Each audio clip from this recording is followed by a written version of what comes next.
हम देखेंगे त्रिभुज के क्षेत्रफल से संबंधित कुछ मजेदार उदाहरण।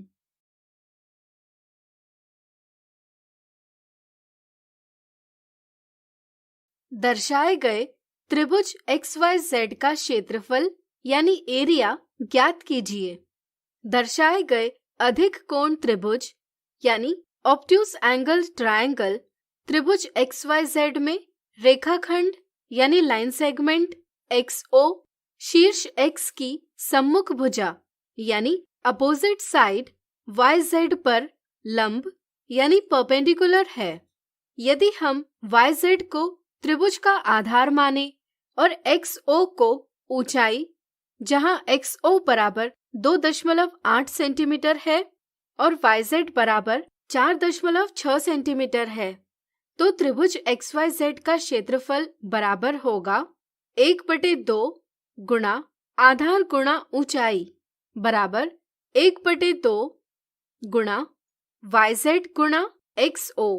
यानी कि इसे हल करने पर हमें त्रिभुज XYZ का क्षेत्रफल प्राप्त होगा 6.44 स्क्वायर सेंटीमीटर।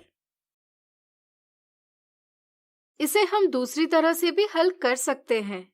त्रिभुज XYZ में रेखाखंड YW भुजा XZ पर लंब है। यदि हम त्रिभुज XYZ में भुजा XZ को आधार माने और लंब YW को ऊंचाई, तो त्रिभुज XYZ का क्षेत्रफल होगा 1/2 गुणा XZ गुणा YW। यानी कि त्रिभुज XYZ का क्षेत्रफल होगा 6.44 स्क्वायर सेंटीमीटर।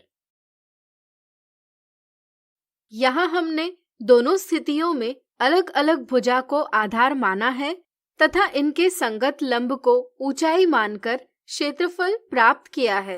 इन दोनों स्थितियों में हमें क्षेत्रफल बराबर प्राप्त हुआ है।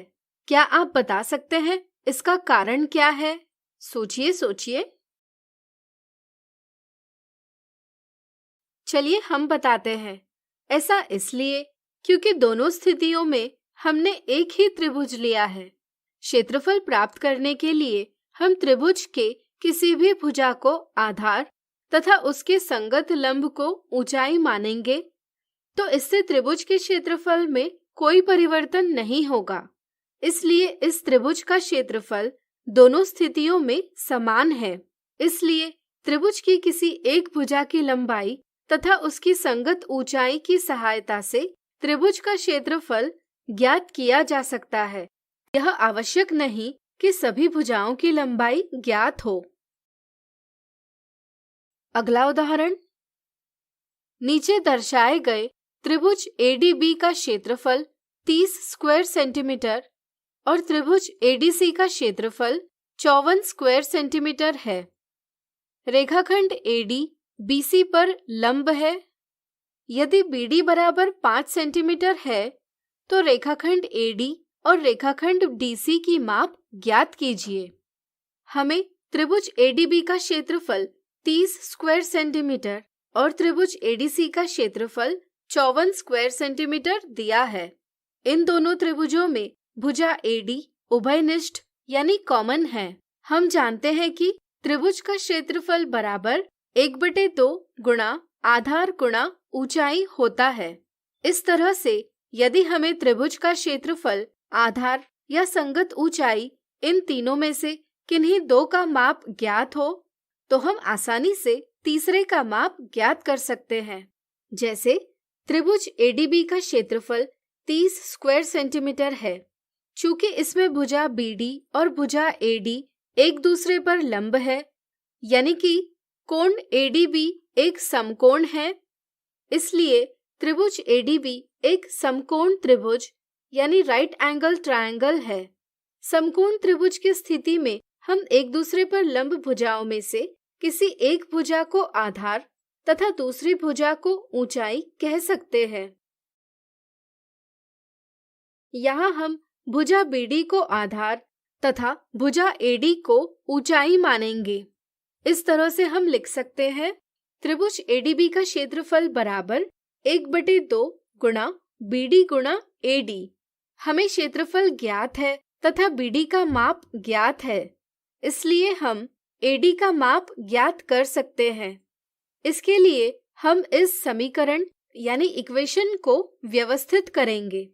दोनों पक्षों को 2 से गुणा करके और BD से विभाजित करके हमें प्राप्त होगा त्रिभुज ADB का क्षेत्रफल गुणा 2/BD बराबर AD।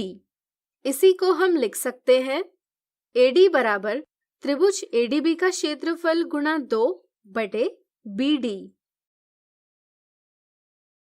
चूंकि त्रिभुज ADB का क्षेत्रफल 30 स्क्वायर सेंटीमीटर और रेखाखंड BD की लंबाई 5 सेंटीमीटर है, यानी कि हमें AD बराबर 12 सेंटीमीटर प्राप्त होगा।